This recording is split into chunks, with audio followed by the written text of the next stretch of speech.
Hi hello नमस्कार विद्यार्थी मित्रांनो, मी जेजुरकर भूषण तुमचं थिअरी ऑफ स्ट्रक्चरच्या व्हिडिओ लेक्चर सिरीजमध्ये स्वागत करतो. डिअर स्टुडंट्स, आपण मोमेंट डिस्ट्रीब्युशन मेथड डिस्कस करत आहोत आणि मोमेंट डिस्ट्रीब्युशन मेथडमध्ये आत्तापर्यंत डिफरंट व्हरायटी ऑफ प्रॉब्लेम्स आपण डिस्कस केलेले आहेत. आणखी एक डिफरंट काही व्हरायटीचे प्रॉब्लेम्स आहे किंवा जे काही डिफरंट सपोर्ट कंडिशन्स आहे. आता बघा, व्हरायटी ऑफ प्रॉब्लेम म्हणतो मी, याचा अर्थ सगळं आपल्याला बीमचं ॲनालिसिस करायचं आहे. आपलं फ्रेम ॲनालिसिस आपल्या सिलेबसमध्ये नाही आहे, बरोबर. पण बीममध्येच जे काही डिफरंट सपोर्ट कंडिशन्स आहे तर त्या काय होत असतात, चेंज होत असतात. मग त्या डिफरंट टाईपच्या सपोर्ट कंडिशनमध्ये मोमेंट डिस्ट्रीब्युशन टेबल आपण कसा तयार करू शकतो, सपोर्टचे मोमेंट कशा कॅल्क्युलेट करू शकतो, तर हे आपल्याला समजून घ्यायचं आहे, बरोबर. आता बघा, लक्षात घ्या, हा क्वेश्चन जो आहे तर या क्वेश्चनचा आपल्याला ॲनालिसिस करायचा आहे, सपोर्ट मोमेंट कॅल्क्युलेट करायचा आहे. ओके, तर बघा क्वेश्चन काय म्हणतो आहे. The question says that find the moments at ABC. बघा, एक बीम आपल्याला इथं प्रोव्हाइड केलेला आहे as shown in figure, and in this beam we need to calculate support moments. That means at point A, at point B and at point C ज्या पण moments तिथं तयार होणार आहे त्या मोमेंट्स आपल्याला कॅल्क्युलेट करायचे आहे. ओके, आणि पुढे काय म्हटलंय बघा, by using moment distribution method. कोणती मेथड आपल्याला यूज करायची आहे, तर मोमेंट डिस्ट्रीब्युशन मेथड आपल्याला काय करायचं आहे, यूज करायचा आहे. आणि त्या सपोर्ट मोमेंट आपल्याला कॅल्क्युलेट करायच्या आहेच, ॲज वेल ॲज काय म्हटलं बघा, also draw share force diagram and bending moment diagram. तर शेअर फोर्स आणि बेंडिंग मोमेंट डायग्राम सुद्धा आपल्याला काय करायचे आहे, तिथं ड्रॉ करायचे आहे. ओके, सो ॲज युजल तुम्हाला प्रोसिजर तर माहीतच आहे. तर बघा, लक्षात घ्या, आता हा जो क्वेश्चन आहे याच्या अगोदर जे आपण क्वेश्चन घेतलेले आहे त्याच्या कम्पॅरिझनमध्ये कशा प्रकारे वेगळं आहे हे समजून घ्या. ओके, तर बघा लक्षात घ्या, if you observe over here, तर इथं आपल्याला पहिला जो ए बी स्पॅन आहे मित्रांनो, तर ए बी स्पॅन जर तुम्ही जर बघितला तर ए पॉईंटला एक हिंज सपोर्ट प्रोव्हाइड केलेला आहे, म्हणजे सिंपल सपोर्ट आहे. बी पॉईंटला पण सिंपल सपोर्ट आहे, पण आता लक्षात घ्या, हा बी काय आहे रे, एक इंटरमिजिएट सपोर्ट आहे, बरोबर. त्यानंतर सी पॉईंटला पण काय आहे रे, एक हिंज सपोर्ट प्रोव्हाइड केलेला आहे, पण तो आता कसा आहे, आउटर सपोर्ट आहे, म्हणजे एंडचा सपोर्ट आहे. आणि if you observe here, A B स्पॅनवरती एक 2 किलोन्यूटन पर मीटरचा काय होत आहे, एक UDL uniformly distributed load act होत आहे. इथं तुम्ही ऑब्झर्व केलं तर बी सी जो स्पॅन आहे त्यावरती एक 10 किलोन्यूटनचा लोड ऍक्ट होत आहे बी पासून 3 मीटर डिस्टन्सवरती. आणि ए बीचा जर तुम्ही स्पॅन ऑब्झर्व केला तर इट इज ऑफ 6 मीटर, बरोबर. त्यानंतर मित्रांनो, सीडी स्पॅन जर तुम्ही जर बघितला तर आता सीडी स्पॅन हा एक काय आहे, ओव्हरहँग पोर्शन आहे. काय आहे, एक ओव्हरहँग पोर्शन आहे, कारण बघा डी पॉईंटला कोणताही सपोर्ट आपण प्रोव्हाइड केलेला नाही आणि ह्या डी पॉईंटला आपण काय करत आहे, एक 4 किलोमीटरचा लोड अप्लाय करत आहे. मग आता तुम्हाला लक्षात आलं असेल की अगोदरचे जे प्रॉब्लेम्स आहेत त्याच्या कम्पॅरिझनमध्ये हा प्रॉब्लेम कसा डिफरन्स आहे. तर यामध्ये आपण काय केलेलं आहे, सीडी एक ओव्हरहँग प्रोव्हाइड केलेला आहे. मग अशा प्रकारचा ओव्हरहँग ज्यावेळेस प्रोव्हाइड केला जातो तर त्यावेळेस काय काय चेंजेस तिथं असणार आहे, कशा प्रकारे आपण मोमेंट डिस्ट्रीब्युशन टेबल तयार करणार आहे, तर हे तुम्हाला आता काय करायचं आहे, व्यवस्थित लक्ष द्यायचं आहे. ओके, तर बघा, आपल्याला माहित आहे सगळ्यात सुरुवातीची जी आपली स्टेप्स असणार आहे, तर काय स्टेप्स असणार आहे रे, सो विल सॉल्व स्टेप 1. तर स्टेप 1 आपल्याला माहित आहे मित्रांनो, काय असते step 1. So in this step 1 we will find out fixed end moment. Okay, so find fixed end moments. Find fixed end moments. Okay, तर fixed end moment आपल्याला calculate करायचे आहे.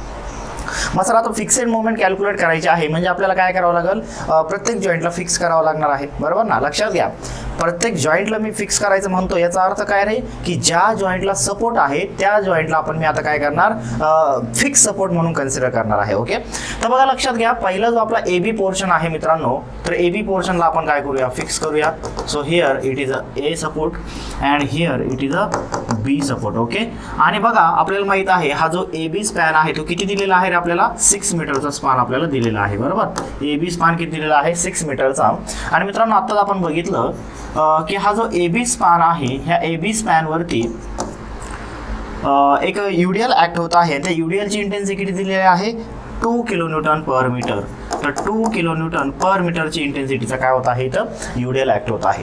नाव वी नो दॅट की जर UDL जर act होत असेल एक फिक्स बीमवरती, तर इथं जे काही फिक्सेड मोमेंट तयार होणार आहे, that fixed moment how can we calculate it, yes right, WL² divide by 12. Okay, so here इथं जी काही फिक्सेड मोमेंट तयार होणार आहे, it will be MAB and it will be equal to WL square divided by 12. बरोबर ना. मग आता WL square divided by 12 आपण कॅल्क्युलेट करू शकतो. बरोबर. तर सगळ्यांनी मी अगोदर पण सांगितलेलं आहे कॅल्क्युलेटर सोबत ठेवायचं आहे. तर कॅल्सीवरती आपण काय करायचं आहे, मी ज्यावेळेस सॉल्व्ह करत आहे सायमल्टेनियसली तुम्ही पण सॉल्व्ह करायचं आहे. बरोबर. तर बघा लक्षात घ्या WL square by 12 इथं W ची व्हॅल्यू किती आहे 2. सो 2 मल्टिप्लाय बाय L चा स्क्वेअर म्हणजे कशाचा स्क्वेअर रे 6 चा स्क्वेअर. सो 6 चा square divide by 12 so it will be equal to 6. म्हणजेच MAB जी मोमेंट आहे ती किती भेटलेली आपल्याला 6 किलो न्यूटन मीटर. आणि आपल्याला माहित आहे UDL आहे म्हणजे दोन्ही साईडला मोमेंट ज्या आहे त्या सेम असणार आहे. So here that will be equal to MBA is equal to 6 kilo newton metre. Okay. पण मित्रांनो आपल्याला माहित आहे इथं ही अँटी क्लॉकवाइज मूवमेंट ऍक्ट होत आहे. So it will be negative. So minus sign will be there and here it will be positive. So plus sign will be there. Right. इथपर्यंत लक्षात आलं. ओके. मग त्यानंतर आता काय करणार आपण, जो आपल्याला BC स्पॅन दिलेला आहे तो BC स्पॅनला काय करणार आहे, फिक्स करणार आहे. So here will again fix the BC span. तो BC स्पॅनला आपण काय करूया इथं फिक्स करूया. So this is a B support and this is C support. तर BC स्पॅनला आपण काय केलेलं आहे फिक्स केलेलं आहे. ओके. मग लोडिंग कंडिशन बघा त्यावरती काय दिलेली आहे. तर BC स्पॅनवरती एक 3 मीटर डिस्टन्सवरती 10 किलो न्यूटनचा लोड ऍक्ट होत आहे आणि उरलेलं डिस्टन्स आहे 5 मीटर. ओके. सो 10 किलो न्यूटनचा लोड ऍक्ट होत आहे. बघा इथं लक्षात घ्या इथं अशा प्रकारचा हा 10 किलो न्यूटनचा लोड ऍक्ट होत आहे. अँड इथं हा जो 10 किलो न्यूटनचा लोड मित्रांनो ऍक्ट होत आहे it is at a distance of 3 meter from point B and at a distance of 5 meter from point C. Okay. Now आपल्याला माहित आहे फिक्स बीम वरती ज्यावेळेस इसेंट्रिक लोड ऍक्ट होत असतो तर आपण कशा प्रकारे फिक्स्ड मोमेंट कॅल्क्युलेट करू शकतो रे. तर आपल्याला माहित आहे आपण काय कन्सिडर करणार इथं हा जो काही 3 मीटर डिस्टन्स आहे so will consider it as a A distance and A is equal to 3 metre. आणि हा जो 5 मीटरचा डिस्टन्स आहे तर याला आपण B डिस्टन्स कन्सिडर करणार. So B is equal to 5 metre. बरोबर. मग आपल्याला माहित आहे इथं जी काही फिक्स्ड मोमेंट तयार होणार आहे that will B MBC it is equal to minus WAB चा स्क्वेअर डिवाइड बाय L चा स्क्वेअर. बरोबर ना. आणि मित्रांनो इथं बघा जी काही क्लॉकवाइज मोमेंट तयार होणार आहे that is MCB is equal two plus WBA चा स्क्वेअर डिवाइड बाय L चा स्क्वेअर. बरोबर. आता सगळ्या व्हॅल्यू आपल्याला माहित आहे. बघा W ची व्हॅल्यू किती 10 किलो न्यूटन, A ची व्हॅल्यू किती 3 मीटर, B ची व्हॅल्यू किती 5 मीटर आणि टोटल L ची व्हॅल्यू किती 3 + 5 8 मीटर असणार आहे. बरोबर. मग आता इथं लक्षात घ्या will calculate the value. So इथं बघा लक्षात घ्या W ची व्हॅल्यू किती आहे 10 मल्टिप्लाय बाय A किती आहे रे 3 मल्टिप्लाय बाय B चा स्क्वेअर. सो B चा स्क्वेअर म्हणजे काय 5 चा स्क्वेअर डिवाइड बाय L चा स्क्वेअर म्हणजे कितीचा स्क्वेअर 5 + 3 8 चा square. Okay. So that will comes out to be 11.72. Okay. म्हणजे आपल्याला इथं आता MBC व्हॅल्यू किती भेटलेली आहे -11.72. मग सिमिलरली आपण काय करणार आता MCB व्हॅल्यू कॅल्क्युलेट करणार. ओके. मग MCB कसं कॅल्क्युलेट करणार बघा W किती आहे 10 मल्टिप्लाय बाय B ची व्हॅल्यू किती आहे 5 मल्टिप्लाय A चा स्क्वेअर A किती आहे रे 3 सो 3 चा स्क्वेअर डिवाइड बाय L चा स्क्वेअर म्हणजे 8 चा स्क्वेअर. बरोबर. So it will be equal to 7.031. Okay. म्हणजे आता बघा इथे किती मुवमेंट तयार होणार आहे प्लस 7.031 किलो न्यूटन मीटर. आलं का लक्षात. तर अशा प्रकारच्या मित्रांनो आपण काय केलं इथं 2 स्पॅनसाठी फिक्स अँड मोमेंट कॅल्क्युलेट केलेला आहे. ओके. आता व्यवस्थित ऑब्झर्व करा थर्ड स्पॅनसाठी. बघा सगळ्यांनी इथं आता लक्ष द्यायचं आहे. आतापर्यंत जे आपण दोन्ही स्पॅनच्या कॅल्क्युलेट केल्या तर ॲज युजल जी प्रोसिजर आहे त्यानुसार आपण कॅल्क्युलेट केलेला आहे. पण आता नेक्स्ट जर तुम्ही बघितलं इथं तर बघा लक्षात घ्या AB स्पॅन आपण कन्सिडर केला BC स्पॅन आपण कन्सिडर केला पण आता जो CD स्पॅन उरलेला आहे आपल्याला माहित आहे यामध्ये D पॉइंटला कोणताही सपोर्ट प्रोव्हाइड केलेला नाही. फक्त हा जो काही C पॉइंटला सपोर्ट आहे मग फक्त त्यालाच आपण काय करणार फिक्स कन्सिडर करणार आहे. ओके. आणि जो उरलेला D आहे तिथं कोणताही सपोर्ट नाहीये त्यामुळं ह्या D पॉइंटला आपण फिक्स सपोर्ट प्रोव्हाइड करणार नाही आणि हा 4 किलो न्यूटनचा लोड ॲज इट इज तिथं काय होणार आहे ऍक्ट होणार आहे. ओके. मग आता बघा लक्षात घ्या इथं सो मी काय करतो की जो आपला C सपोर्ट आहे so I will consider this C support as a fix support आणि जो आपला D पॉइंट आहे मित्रांनो ॲट दिस D पॉइंट किती लोड ऍक्ट होत आहे बघा D पॉइंटला 4 किलो न्यूटनचा लोड तिथं ऍक्ट होत आहे. Okay. So here 4 kilonewton load is acting, आणि आपण बघितलं आत्ताच की हे जे डिस्टन्स आहे किती आहे 2 मीटर डिस्टन्स आहे, बरोबर ना.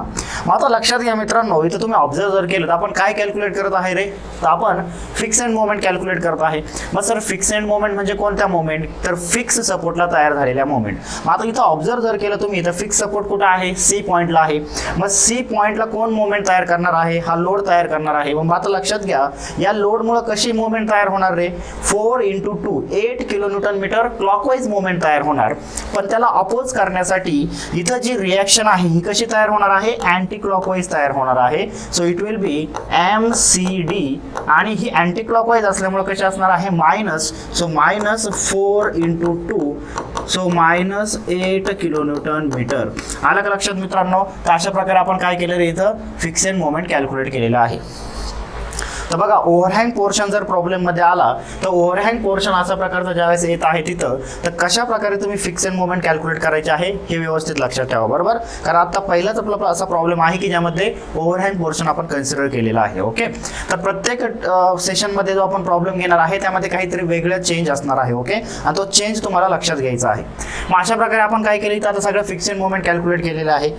मग नेक्स्ट जी सेकंड स्टेप असणार आहे, so in the step 2 and step 3 आपण काय कॅल्क्युलेट करणार आहे रे, आपल्याला माहित आहे स्टेप 2 आणि स्टेप 3 मध्ये आपण stiffness factor and distribution factor calculate करत असतो. ओके, मग आपल्याला माहित आहे स्टिफनेस फॅक्टर जर कॅल्क्युलेट करायचा असेल तर आपल्याला फक्त सपोर्ट कंडिशन माहिती पाहिजे. जे काही लोडिंग कंडिशन आहे किंवा जो काही लोड ऍक्ट होत आहे इट डझंट मॅटर. ओके, कारण स्टिफनेस फॅक्टर कशावरती डिपेंड करतो, सपोर्ट कंडिशनवरती डिपेंड करतो.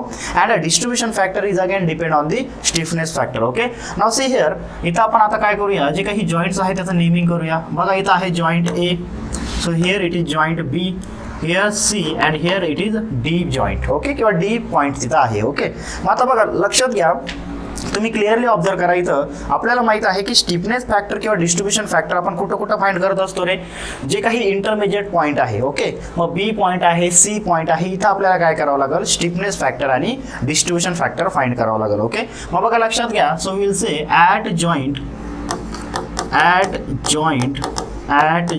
बी. मी आता काय करतोय, जॉईंट बी कन्सिडर करत आहे, बरोबर. मग आता जॉईंट बी ला लक्षात घ्या, मला जर स्टिफनेस फॅक्टर KBA जर फाइंड करायचा असेल तर मला सांगा आता स्टिफनेस फॅक्टर जर KBA फाइंड करायचा असेल तर नियर एंड कोणता आहे, बी आहे. फार एंड कोणता आहे, ए आहे. आणि ए जो फार एंड आहे तो कसा आहे, आता तिथं यस हिंज सपोर्ट प्रोव्हाइड केलेला आहे. त्यामुळे स्टिफनेस फॅक्टर किती, 3EI / L. पण आता AB ची लेंथ किती आहे रे, तर AB ची लेंथ आहे 6 metre. Okay, so this length is of 6 metre. मग ही 6 मीटरनं आपण काय करणार, इथं डिवाइड करणार आहे. So it will be equal to 0.5 EI. आलं लक्षात. त्याप्रमाणे मित्रांनो इथं लक्षात घ्या, आता जर मला स्टिफनेस फॅक्टर KBC जर फाइंड करायचं असेल तर कसं फाइंड करणार, so KBC is equal to, आता लक्षात घ्या व्यवस्थित, लक्षात घ्या. बघा जवळचा एंड कोणता आहे, बी आहे. फार एंड कोणता आहे, सी आहे. आता नेहमी लक्षात ठेवा ओव्हरहँग पोर्शनला इथं जो आपण सी ला सपोर्ट प्रोव्हाइड केलेला आहे तो काय आहे, हिंज सपोर्ट आहे. त्याला इंटरमिजिएट जॉईंट कन्सिडर करू नका, त्याला काय असणार आहे, तो हिंज सपोर्ट असणार आहे. सो त्यामुळे आपण स्टिफनेस फॅक्टर काय घेणार, 3EI / L घेणार आहे. Okay, so it will B 3EI / L. पण आता मला सांगा इथं BC पोर्शनची लेंथ किती आहे रे, सो BC पोर्शनची लेंथ बघा 3 + 5 it will be 8 metre. So stiffness factor काय येणार, KBC is equal to 3EI / 8. मग 3/8 किती होतं कॅल्क्युलेट करा, so 3 / 8 it will be equal to 0.375. So 0.375 EI. Okay, अशा प्रकारे आपल्याला काय भेटलेले आहे, स्टिफनेस फॅक्टर भेटलेले आहे. Now will calculate the distribution factor.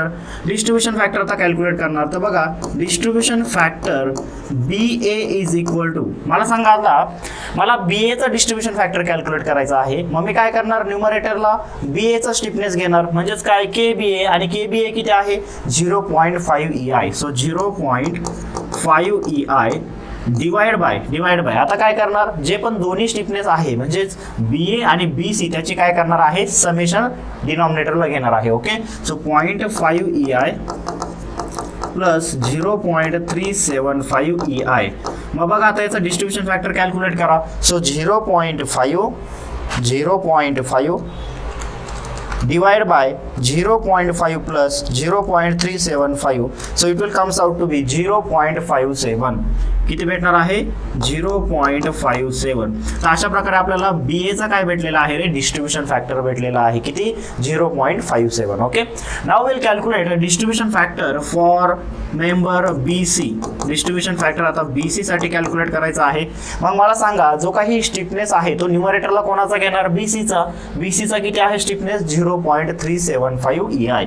So 0.375 EI divide by 0.5 EI plus 0.375 EI. So it will be equal to, calculate करा किती व्हॅल्यू भेटणार आहे. So it will be 1 minus 0.57 0.43. Okay, तर सगळ्यांनी व्यवस्थित कॅल्क्युलेट करायचं आहे. It will comes out to be 0.43. मग आता लक्षात घ्या आपण बी जॉईंटला काय केलेले आहे हे डिस्ट्रीब्यूशन फॅक्टर फाइंड आउट केलेले आहे. नाउ अगेन आता काय करणार आपण सी जॉईंटला फाइंड आउट करणार. सो ॲट जॉईंट सी आता आपल्याला कुठं डिस्कशन करायचं आहे जॉईंट सीचं डिस्कशन करायचं आहे. आता इथं व्यवस्थित लक्षात घ्यायचं आहे कशा प्रकारे आपण स्टिफनेस फॅक्टर फाइंड करणार आहे. ओके, बघा लक्षात घ्या मित्रांनो, मला आता फाइंड करायचं आहे सी जॉईंटला. मग सी जॉईंटला कोणकोणते मेंबर आहे रे, तर सी जॉईंटला मी जर बघितलं तर एक सीबी मेंबर आहे आणि एक सीडी मेंबर आहे. ओके, मग मी काय करणार सगळ्यात सुरुवातीला पहिला मेंबर घ्या. पहिला मेंबर कोणता सीबी. सो के सीबी म्हणजे स्टिफनेस फॅक्टर आता कोणाचा सीबी मेंबरचा. मग सीबी मेंबरचा स्टिफनेस फॅक्टर कसा फाइंड करणार व्यवस्थित लक्षात घ्या. मला सांगा इथं नियर एंड कोणता आहे सी आहे, फार एंड कोणता आहे बी आहे. मग फार एंड जे आहे ते कसं आहे रे एक इंटरमिजिएट सपोर्ट आहे आणि इंटरमिजिएट सपोर्टला आपण काय कन्सिडर करतो फिक्स कन्सिडर करत असतो. So will take 4 EI by L 4 EI divide by L. आणि मला सांगा L ची व्हॅल्यू किती आहे रे 8 मीटर. So divide by 8. मग मला सांगा किती भेटणार स्टिफनेस 0.5 EI. किती भेटलेला आहे 0.5 EI. ओके, त्यानंतर आता नेक्स्ट कोणाचा स्टिफनेस फाइंड करणार. सो के सी डी. नेक्स्ट कोणता मेंबर आहे सीडी मेंबर. आता व्यवस्थित लक्षात घ्या. मला सांगा मित्रांनो जर मला सीडी मेंबरचा स्टिफनेस जर फाइंड आउट करायचा असेल तर जवळचा एंड कोणता आहे सी, फार एंड कोणता आहे डी. आता फार एंडला कोणता सपोर्ट प्रोव्हाइड केलेला आहे तर फार एंड जे आपलं डी आहे तिथं कोणताही सपोर्ट प्रोव्हाइड केलेला नाही. म्हणजे तिकडं आपण काय करू शकत नाही मोमेंटला पाठवू शकत नाही. याचा अर्थ तिथं जो स्टिफनेस असणार आहे त्याचं किती असणार आहे 0 असणार आहे. किती असणार आहे 0. सो केसीडी जो काही त्याचा स्टिफनेस असणार आहे that will be equal to 0. नेहमी लक्षात ठेवा जर फार एंड जर फ्री असेल आतापर्यंत आपण काय काय बघितलं फार एंड फिक्स असेल तर स्टिफनेस किती 4 EI by L. Far and जर हिंज असेल तर स्टिफनेस किती 3 EI by L. आता लक्षात ठेवा फार एंड जर फ्री असेल तर तिथे जो स्टिफनेस असणार आहे that will be equal to 0. Okay, मग आता डिस्ट्रीब्यूशन फॅक्टर कॅल्क्युलेट करा. So distribution factor CB is equal to. मग मला सांगा CBचा जर कॅल्क्युलेट करायचा असेल तर न्यूमरेटरला स्टिफनेस कोणाचा CBचा. मग CBचा स्टिफनेस किती आहे 0.5 EI डिवाइड बाय दोघांचे ऍडिशन तर काय येणार 0.5 EI plus 0 it will comes out to be 1. म्हणजे इथं आपल्याला आता डिस्ट्रीब्यूशन फॅक्टर किती भेटलेला आहे रे तर डिस्ट्रीब्यूशन फॅक्टर 1 आपल्याला भेटलेला आहे. ओके, मग राहिला कोणता डिस्ट्रीब्यूशन फॅक्टर CDचा. So distribution factor at CD is equal to किती येणार आहे तर बघा मला सांगा डिस्ट्रीब्यूशन फॅक्टर CDचा फाइंड करायचा. मग न्यूमरेटरला कोणाची व्हॅल्यू KCD ची आणि KCD किती आहे 0. म्हणजे ऑलरेडी डिस्ट्रीब्यूशन फॅक्टर CD किती भेटणार आहे 0च भेटणार आहे. आलं का लक्षात.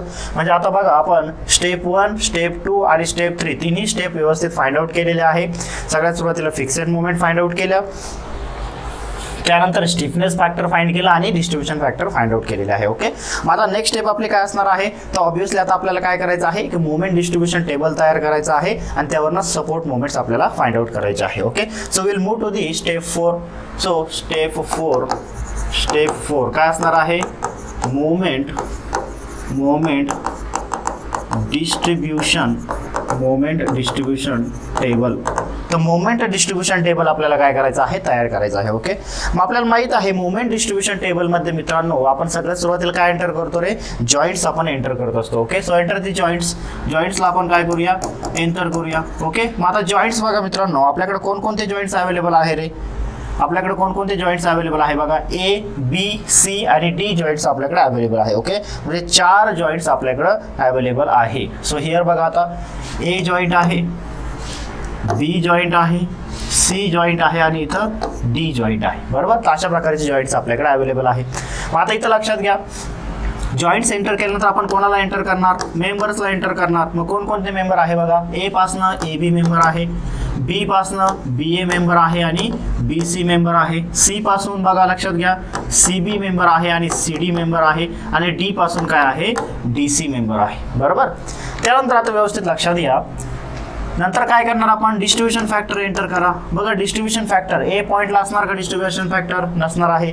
त्यानंतर बी ए आणि बी सीचा डिस्ट्रीब्युशन फॅक्टर आपल्याला किती भेटला होता बघा, बी एचा किती भेटला होता 0.57, बी सीचा किती भेटला होता 0.43. सो 0.57 अँड 0.43 आलं का लक्षात, 0.57. ओके, आणि सीबी आणि सीडीचा बघा आपल्याला डिस्ट्रीब्युशन फॅक्टर किती भेटलेला आहे, सीबीचा आहे 1 आणि सीडीचा किती आहे 0. ओके, सो सीबीचा आहे 1 आणि सीडीचा किती आहे, आणि सीडीचा आहे 0 आणि डीसीला कोणताही डिस्ट्रीब्युशन फॅक्टर नाही. ओके, आलं लक्षात.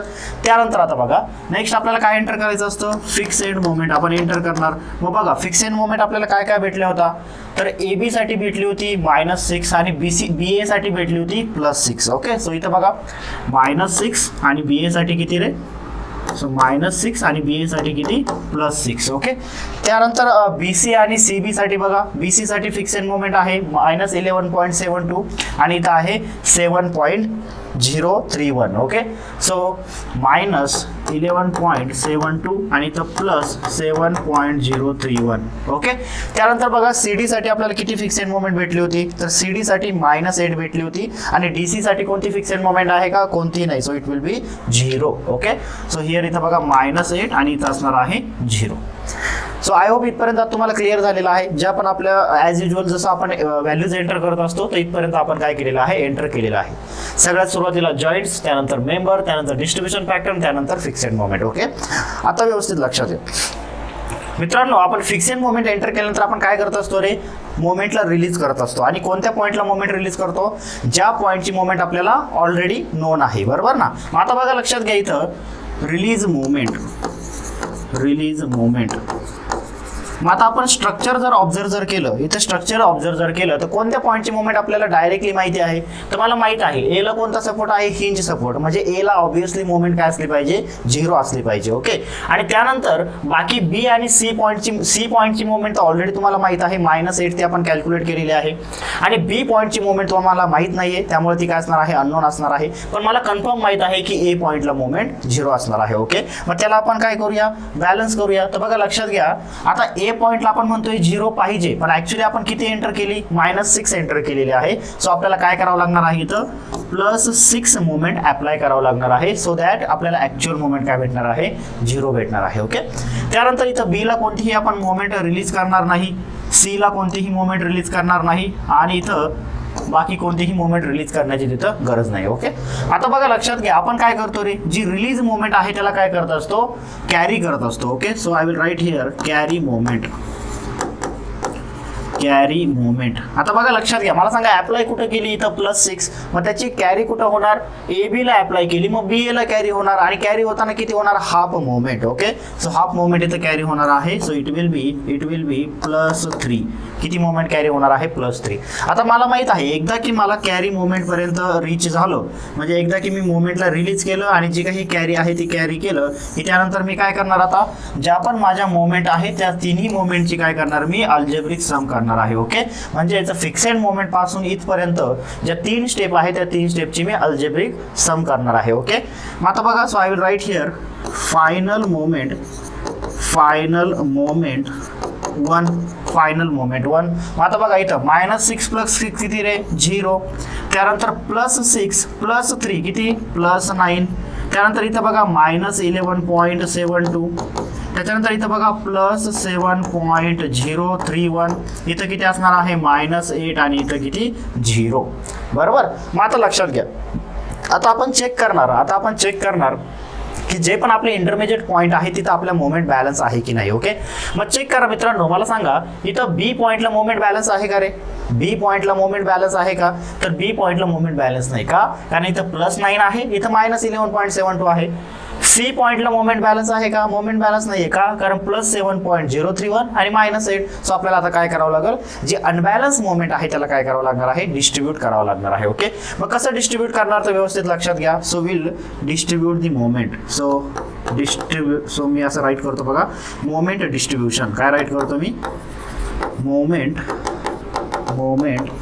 डिस्ट्रीब्युशन. काय करावं लागणार आहे आपल्याला? मोमेंटला डिस्ट्रीब्यूट करावं लागणार आहे. ओके, मग आता मोमेंटला डिस्ट्रीब्यूट कसं करणार? According to distribution factor. मग बघा बी पॉइंटला जर बघितलं तर किती अनबॅलन्स मोमेंट आहे रे बघा, +9 -11.72. सो +9 -11.72 किती भेटलं? -2.72. किती भेटलं? -2.72. आता मित्रांनो लक्षात घ्या, मायनस आपल्याला अनबॅलन्स मोमेंट भेटलेली आहे, मग डिस्ट्रीब्यूट करताना आपल्याला काय करावं लागेल? पॉझिटिव्ह मोमेंट डिस्ट्रीब्यूट करावं लागेल. पण किती डिस्ट्रीब्यूट करणार? According to distribution factor. मग बघा -2.72 multiply by 0.57. So 2.72 multiply by 0.57 it will comes out to be 1.55. So किती डिस्ट्रीब्यूट करावं लागेल बघा? +1.55. त्यानंतर इथं बघा 2.72 multiply by 0.43. So 2.72 multiply by 0.43 it will be equal to 1.17. So +1.17 इथं काय करावं लागेल? डिस्ट्रीब्यूट करावं लागणार आहे. ओके, सिमिलरली इथं बघा डिफरन्स किती आहे रे? सी पॉइंटला डिफरन्स किती आहे बघा? +7.031 -8 म्हणजे -0.969चा काय आहे इथं? डिफरन्स आहे. एवढी अनबॅलन्स मोमेंट आहे. मग त्याला आपल्याला काय करावं लागेल? डिस्ट्रीब्यूट. मग आता डिस्ट्रीब्यूट करताना इथं मायनस आहे, मग कशी डिस्ट्रीब्यूट करणार? प्लस डिस्ट्रीब्यूट करणार. मग आता लक्षात घ्या, प्लस डिस्ट्रीब्यूट करायचे आहे, पण इथं जर बघितलं तर डिस्ट्रीब्युशन फॅक्टर 1 आहे आणि इथं 0 आहे. मग 0.961 मल्टिप्लाय बाय 1 म्हणजे किती? 0.961. सो इट विल बी +0.969 आणि इथं 0 आहे, म्हणजे याला मल्टिप्लाय बाय 0 केल्यावर काय भेटणार आहे? 0 अँड हिअर इट विल बी 0. आलं का रे लक्षात इथपर्यंत? मग आता बघा मोमेंट डिस्ट्रीब्युशन केलेलं आहे, आपल्याला माहित आहे मोमेंट डिस्ट्रीब्यूट केल्यानंतर काय करणार? त्याची मोमेंट कुठं कॅरी होत आहे का हे चेक करणार. So I will write over here carry moment. मग आता मला सांगा कुठं कुठं अप्लाय केली मोमेंट आपण? इथं BA ला अप्लाय केली. मग ही BA ची मोमेंट AB ला कॅरी होईल का? नाही होणार. का? कारण आपल्याला माहित आहे A ला कोणता सपोर्ट आहे? हिंज सपोर्ट आहे आणि हिंज सपोर्ट मोमेंट घेऊ शकत नाही. So here there will be no carry. इथं किती कॅरी होणार? 0 कॅरी होणार आहे, बरोबर. त्यानंतर बघा BC ला किती अप्लाय केली? 1.17. आता मला माहित आहे इथं 1.17 अप्लाय केलेली आहे, त्याची CB ला कॅरी होणार आहे. पण आता मला माहित आहे की C ला पण कोणता सपोर्ट आहे? हिंज सपोर्ट आहे. सो इथं सुद्धा कोणतीही मोमेंट काय होणार नाही? कॅरी होणार नाही. Okay, so 0 moment will be carry. आलं लक्षात इथपर्यंत? मग आता आपण काय करणार? याची अल्जेब्रिक सम करणार. सो हे तिन्ही स्टेप झाल्यानंतर आपण काय करत असतो रे? ज्या 3 स्टेप आहे या 3 स्टेपची अल्जेब्रिक सम करणार आहे. Okay, so I will write here final moment 2. आता फायनल मोमेंट 2 कॅल्क्युलेट करा. बघा इथं किती आलेले आहे? ऑलरेडी 0. इथं चेक करा, +9 + 1.55. So 9 + 1.55 it will B 10.55. So 10 + 10.55. त्यानंतर इथं बघा चेक करा, -11.72 + 1.17 इट विल बी -10.55. सो -10.55. त्यानंतर इथं चेक करा, +7.031 + 0.969 इट विल बी +8. त्याच्यानंतर इथं -8 + 0 म्हणजे -8 आणि इथं 0. आता मित्रांनो चेक करा, आपल्या ज्या मोमेंट आहे त्या प्रत्येक जॉईंटला बॅलन्स आहे का? हिंज सपोर्टला 0 मोमेंट आलेली आहे. बी पॉइंटला चेक केलं तर +10.55 -10.55 म्हणजे आता इक्वल अँड ऑपोजिट मोमेंट आलेले आहे, बरोबर. सी पॉइंटला चेक केलं तर +8 -8 म्हणजे इक्वल अँड ऑपोजिट आलेले आहे. आणि DC ला ऑलरेडी 0च मोमेंट असणार आहे. याचा अर्थ काय? आता आपल्या सगळ्या मोमेंट बॅलन्स झालेल्या आहे, म्हणजे ह्याच आपल्या काय आहे? फायनल मोमेंट आहे. लक्षात आलं का? जेव्हा तुमच्या मोमेंट बॅलन्स होणार याचा अर्थ त्याच तुमच्या काय आहे? ऍक्च्युअल फायनल मोमेंट आहे. ओके, मग आता लक्षात घ्या, ह्या ऍक्च्युअल ज्या फायनल मोमेंट आपल्याला भेटलेले आहे मित्रांनो, त्याचा यूज करून आपण काय करणार? रिएक्शन्स फाइंड आउट करणार आहे आणि त्याच्या बेसिसवरती शिअर फोर्स आणि बेंडिंग मोमेंट डायग्राम ड्रॉ करणार आहे. ओके, मग आता बघा लक्षात घ्या, आपण काय करूया आता रिएक्शन्स फाइंड आउट करूया. So will go to the find out reactions. Okay, मग आता रिएक्शन्स फाइंड आउट करताना काय करणार, एक एक स्पॅनला काय करा तुम्ही ॲनालिसिस करा. तर बघा पहिला स्पॅन कोणता आहे, ए बी स्पॅन. पहिला कोणता आहे, ए बी स्पॅन. सो इथं हा जो ए बी स्पॅन आहे मित्रांनो, तर इथं काय होत आहे, एक आर ए रिएक्शन ऍक्ट होत आहे. इथं एक RB1 रिएक्शन ऍक्ट होत आहे. त्यानंतर यावरती काय ऍक्ट होत आहे, एक युनिफॉर्मली डिस्ट्रीब्युटेड लोड ऍक्ट होत आहे. त्याची व्हॅल्यू आहे 2 किलोन्यूटन पर मीटर. आणि इथं याचं जे काही डिस्टन्स आहे, so that distance is of how much, किती डिस्टन्स आहे बघा. ओके, 2 किलोन्यूटन पर मीटर. 6 मीटरचं काय आहे इथं स्पॅन आहे. ओके, सो 6 मीटर स्पॅन, 6 मीटरचं काय आहे इथं स्पॅन आहे. मग आता आपण आताच बघितलं की इथं जी काही आपल्याला मोमेंट भेटलेली आहे MAB, ते किती भेटलेली आहे, 0 भेटलेली आहे. आणि इथं जी काही MBA मोमेंट भेटलेली आहे दॅट इज प्लस 10.55. ओके, तर अशा प्रकारचं आपल्याला काय भेटलेले आहे, मोमेंट भेटलेले आहे. मग आता रिएक्शन्स फाइंड आउट करण्यासाठी काय करणार, इक्विलिब्रियमचे इक्वेशन यूज करणार. So applying equilibrium equation, apply equilibrium equation. मग आता इक्विलिब्रियम इक्वेशन अप्लाय करताना अगोदर काय करा, let's say take summation of moment at point A equal to 0. या ए पॉईंटला काय करा, समेशन ऑफ मोमेंट 0 घ्या. मग काय भेटणार तुम्हाला, RB1 मायनस RB1 इंटू 6. त्याच्यानंतर बघा प्लस 10.55. त्याच्यानंतर प्लस UDL मुळे किती मोमेंट येणार, 2 into 6 into 3 is equal to 0. Okay, मग आता हे जे इक्वेशन आहे मित्रांनो, ह्या इक्वेशनला सॉल्व्ह करा. ह्या इक्वेशनला सॉल्व्ह केल्यानंतर तुम्हाला काय भेटणार आहे, RB1 भेटणार आहे. ओके, तर बघा 2 into 6 into 3 plus 10.55 divide by 6. So divide by 6 it will be equal to 7.76. Okay, so आपल्याला इथनं काय भेटणार आहे, RB1 and that RB1 is equal to how much, plus 7.76 kilonewton. तर एवढे आपल्याला काय भेटलेले आहे मित्रांनो, RB1 रिएक्शन्स भेटलेली आहे. So here RB1 is 7.76. Okay, आलं लक्षात. मग आता काय करा, सेकंड इक्विलिब्रियम इक्वेशन अप्लाय करा. Take summation of Fy is equal to 0. मग समेशन ऑफ Fy मध्ये काय भेटणार बघा, अपवर्ड जाणारे कोणकोणते आहे, RA आणि RB1. So plus RA plus RB1 आणि डाऊनवर्ड येणारा UDL आहे. So minus 2 into 6 is equal to 0. मग इथनं बघा मित्रांनो तुम्हाला RA रिएक्शन भेटणार आहे. सो RA रिएक्शन किती असणार आहे, 12 minus 7.76 it will be 4.24 kilonewton. 4.24 kilonewton. तर अशा प्रकारे आपण काय केलेले आहे, तर AB स्पॅनसाठी जे रिएक्शन्स आहे ते रिएक्शन्स आपण फाइंड आउट केलेले आहे. So RA is equal to 4.24 kilonewton. Okay, तर अशा प्रकारे आपण काय केलं, RA आणि RB1 रिएक्शन फाइंड आउट केलेले आहे. नाउ नेक्स्ट आता कोणता स्पॅन आहे, BC स्पॅन आहे. So here there will be a B, here it will B C. इथं अशा प्रकारचा एक हिंज सपोर्ट, इथं अशा प्रकारे आणखी एक रिएक्शन तयार होणार RB2. इथं तयार होणार RC1 reaction. Okay, RC1 reaction.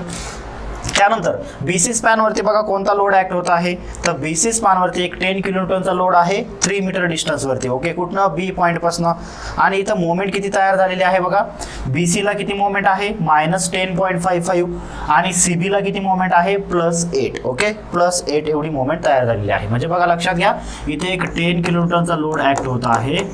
तो किती डिस्टन्सवरती आहे, तर इथनं 3 मीटर डिस्टन्सवरती आहे इथपर्यंत आणि इथनं 5 मीटर डिस्टन्सवरती आहे. ओके, इथं बघा जी MBC मोमेंट आपल्याला भेटलेली आहे ती किती आहे रे, मायनस 10.55 आणि जी MCB मोमेंट भेटलेली आहे दॅट इज प्लस 8 आपल्याला ही मोमेंट भेटलेली आहे. ओके, मग अप्लाय इक्विलिब्रियम इक्वेशन. इथं काय करूया आपण, अगेन अप्लाय इक्विलिब्रियम इक्वेशन. इक्विलिब्रियमचे इक्वेशन अप्लाय करा. So take summation of moment at point B is equal to 0. मग त्यावरून आपल्याला काय भेटेल बघा, लक्षात घ्या. So minus 8 into RC1 plus 10 into 3 plus 8 आणि ही AMBC मायनस मोमेंट किती आहे, so minus 10.55 is equal to 0. तर यावर मित्रांनो आपल्याला RC1 रिॲक्शन भेटणार आहे. ओके, तर आता हे इक्वेशन कसं आलेलं आहे तुम्हाला कळलेलं आहे. ओके, आपण बी पॉईंटला काय घेतलेले आहे, मोमेंट 0 घेतलेले आहे. मग याला कॅल्क्युलेट करा आणि मला सांगा किती मोमेंट किती RC1 रिॲक्शन तुम्हाला भेटते आहे. सो बघा 10 into 3 30 plus 8 minus 10.55 it will be 27.45 and divide by 8 so it will comes out to be 3.43. Okay, तर किती रिॲक्शन भेटलेली आहे तुम्हाला, 3.43 किलोन्यूटन एवढी रिॲक्शन तुम्हाला इथं भेटलेली आहे. तर ही कोणती रिॲक्शन आहे, RC1 रिॲक्शन आहे. ओके, त्यानंतर आता नेक्स्ट लक्षात घ्या, apply summation of Fy is equal to 0.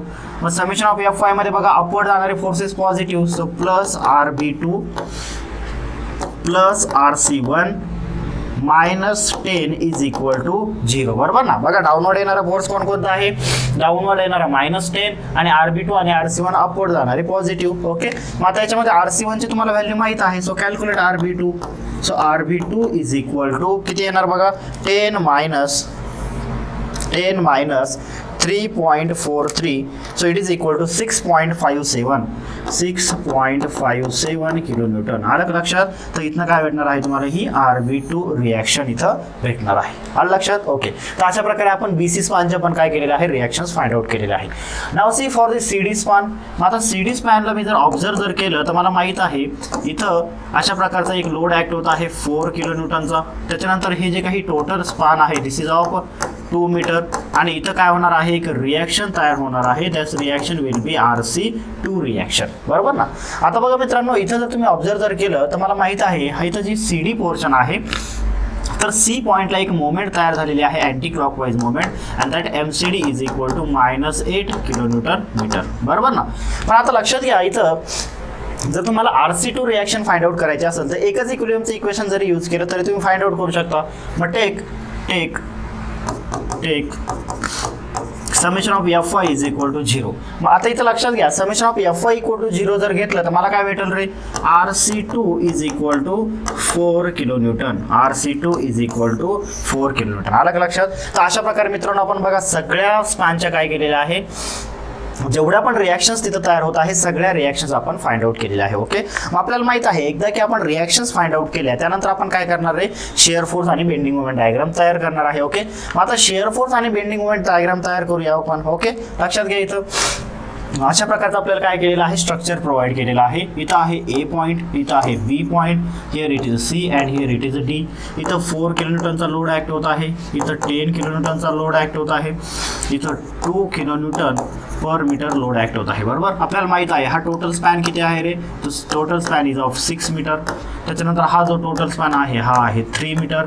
त्याच्यानंतर हा टोटल स्पॅन आहे 5 मीटर आणि हा जो टोटल स्पॅन आहे, so this total span is of 2 metre. बरोबर. तर अशा प्रकारचं आपल्याला काय केलेलं आहे, इथं स्ट्रक्चर प्रोव्हाइड केलेलं आहे. मग आता सगळ्यात सुरुवातीला आपण काय करूया, शिअर फोर्स डायग्राम तयार करूया. So will first do for shear force diagram. Okay, मग आता बघा इथं सगळ्यात सुरुवातीला आपल्याला काय भेटणार रे, RA रिॲक्शन भेटणार. त्याच्यानंतर बीच्या जस्ट लेफ्ट साईडला RB1 रिॲक्शन भेटणार. बीच्या जस्ट राईट साईडला RB2 रिॲक्शन भेटणार. Cच्या जस्ट लेफ्ट साईडला RC1 रिॲक्शन भेटणार. Cच्या जस्ट राईट साईडला RC2 रिॲक्शन आपल्याला भेटणार आहे. ओके, मग चेक करा आता RA किती भेटला आपल्याला. बघा RA रिॲक्शन भेटलेली आहे 4.24. सो इथं काय जाणार, ही अपवर्ड 4.24. त्याच्यानंतर बघा UDL आहे त्याच्यामुळे शिअर फोर्स डायग्राम अशा प्रकारे इन्क्लाइन डाऊनवर्ड जाणार आहे. किती इन्क्लाइन डाऊनवर्ड जाणार आहे, RB1 किती भेटलेला आहे बघा, चेक करा आपल्याला. RB1 किती भेटलेला आहे 7.76. ओके, आणि RB2 किती भेटलेला आहे बघा, RB2 किती भेटला 6.57. Okay, 6.57. So here it is 7.76 and again it will go up, it will be equal to 6.57. आलं लक्षात. त्यानंतर बघा 10 किलोन्यूटन पर्यंत काय राहणार, कॉन्स्टंट. आता इथे याला 10 किलोन्यूटनचा लोड भेटणार, तो काय करणार, डाऊनवर्ड घेऊन जाणार आणि RC1 तुम्हाला रिॲक्शन भेटणार आहे. ओके, मग RC1 किती भेटलेले आहे 3.43. So here it will B 3.43 reaction. आणि बघा त्याच्यानंतर इथं RC2 रिॲक्शन भेटलेली आहे, ती तुम्हाला किती अपवर्ड घेऊन जाणार, तर 4 किलोन्यूटन एवढी तुम्हाला काय घेऊन जाणार, अपवर्ड घेऊन जाणार आहे. Okay, so it will B 4 kilonewton आणि ही काय होणार आहे, downward 0. Okay, so this will be your shear force diagram आणि ही काय भेटलेली आहे तुम्हाला, पॉझिटिव्ह आणि निगेटिव्ह शिअर फोर्स डायग्राम इथं भेटलेली आहे. ओके, सो आय होप तुम्हाला आता माहित आहे शिअर फोर्स डायग्राम कसं ड्रॉ करायचं. ओके, बघा जसं रिएक्शन तुम्हाला घेऊन जाणार अपवर्ड डाऊनवर्ड तसं तुम्ही काय करत करायचं, ड्रॉ करत चालायचं. इथं बघा RA रिएक्शन तुम्हाला अपवर्ड घेऊन गेली, परत हा UDL तुम्हाला डाऊनवर्ड घेऊन आला, परत ही RB1 रिएक्शन अप घेऊन गेली, RB2 रिएक्शन अपवर्ड घेऊन गेली, परत इथं आल्यानंतर हा 10 किलोमीटरचा लोड तुम्हाला डाऊनवर्ड घेऊन आला, परत इथं आल्यानंतर ही RC1 रिएक्शन आणि RC2 रिएक्शन तुम्हाला अप घेऊन गेल्यानंतर इथं परत 4 किलोमीटरचा लोड तुम्हाला इथं 0 घेऊन आलेला आहे. आलं का लक्षात? तर अशा प्रकारे एक फ्लो मध्ये तुम्हाला काय करायचे असते, ही शिअर फोर्स डायग्राम तिथं तयार करायची असते. ओके, त्यानंतर आता नेक्स्ट लक्षात घ्या, बेंडिंग मोमेंट डायग्राम आपल्याला तयार करायची आहे. मग आपल्याला माहित आहे बेंडिंग मोमेंट डायग्राम ज्यावेळेस आपण तयार करतो तर सगळ्यात सुरुवातीला सिम्पली सपोर्टेड बीम कन्सिडर करून जे काही लोडिंग आहे ते लोडिंगमुळे येणारी पॉझिटिव्ह बेंडिंग मोमेंट डायग्राम आपण काय करत असतो, तयार करत असतो. बघा लक्षात घ्या, इथं मी जर AB पोर्शन जर बघितला तर कशा प्रकारचा लोड आहे रे, UDL लोड आहे. मग UDL लोड जर असेल तर त्यामुळे काय होणार, अशा प्रकारे पॅराबोलिक बेंडिंग मोमेंट डायग्राम तिथं तयार होणार आहे. आणि याचा जो मॅक्झिमम ऑर्डिनेट असणार आहे that will B WL² divide by 8. किती असणार आहे, WL² डिवाइड बाय 8. मग कॅल्क्युलेट करा, W किती आहे, सो W ही तर आहे बघा 2, L चा स्क्वेअर म्हणजे 6 चा square divide by 12, so it will be equal to 6 एवढा काय भेटणार आहे तुम्हाला, हा मॅक्झिमम ऑर्डिनेट भेटणार आहे. आलं लक्षात? त्यानंतर इथं जर तुम्ही ऑब्झर्व जर केलं तर BC पोर्शन मध्ये एक इसेंट्रिक लोड आहे, तो लोड सेंटरला आहे का, सेंटरला नाहीये, म्हणजे तो इसेंट्रिक लोड आहे. तिथं अशा प्रकारची एक ट्रायंग्युलर काय होणार आहे तर मित्रांनो बेंडिंग मोमेंट डायग्राम तयार होणार आहे. ओके, आणि ही जी काही ट्रायंग्युलर बेंडिंग मोमेंट डायग्राम आहे तर याचा जो मॅक्झिमम ऑर्डिनेट आहे तो किती असणार आहे, it will B WAB divide by L. आता मला सांगा WAB बाय L, मग W किती आहे 10 किलोन्यूटन, त्याच्यानंतर इंटू AB म्हणजे किती 3 into 5, so 3 into 5 divide by L म्हणजे किती 8, so it will B 18.75, so 18.75 काय आहे, मॅक्झिमम ऑर्डिनेट आहे. ओके, तर अशा प्रकारे आपण काय केलेले आहे, ही सगळी पॉझिटिव्ह बेंडिंग मोमेंट डायग्राम काय केलेली आहे, तयार केलेली आहे. So this is plus, this is plus. Okay, आता नेक्स्ट जर काही ही निगेटिव्ह बेंडिंग मोमेंट आहे तर बघा A पॉईंटला तर मोमेंट ऑलरेडी काय आहे, A पॉईंटला ऑलरेडी मोमेंट काय आहे, 0 आहे. त्यानंतर B पॉईंटला आपल्याला किती मोमेंट भेटली होती बघा, तर B पॉईंटला जर बघितलं तर मोमेंट भेटलेली आहे 10.55. Okay, so it will be go up like this 10.55. त्याच्यानंतर मित्रांनो लक्षात घ्या 10.55 झाल्यानंतर C पॉईंटला आपल्याला किती मोमेंट भेटलेले आहे, 8 मोमेंट आपल्याला इथं भेटलेले आहे. ओके, अँड अगेन तिथं D पॉईंटला 0 मोमेंट आहे, so here it will be 8. आलं लक्षात? तर अशा प्रकारची आपण काय केली, ही निगेटिव्ह बेंडिंग मोमेंट डायग्राम जी आहे ती पॉझिटिव्ह बेंडिंग मोमेंट डायग्राम वरती काय केलेली आहे, सुपर इम्पोज केलेली आहे. ओके, सो आय होप तुम्हाला आता कम्प्लिटली हा प्रॉब्लेम काय झालेला आहे, क्लिअर झालेला आहे. तर बघा या प्रॉब्लेममध्ये डिफरन्स काय होता, फक्त की एक ओव्हरहँग पोर्शन आपण प्रोव्हाइड केलेला होता.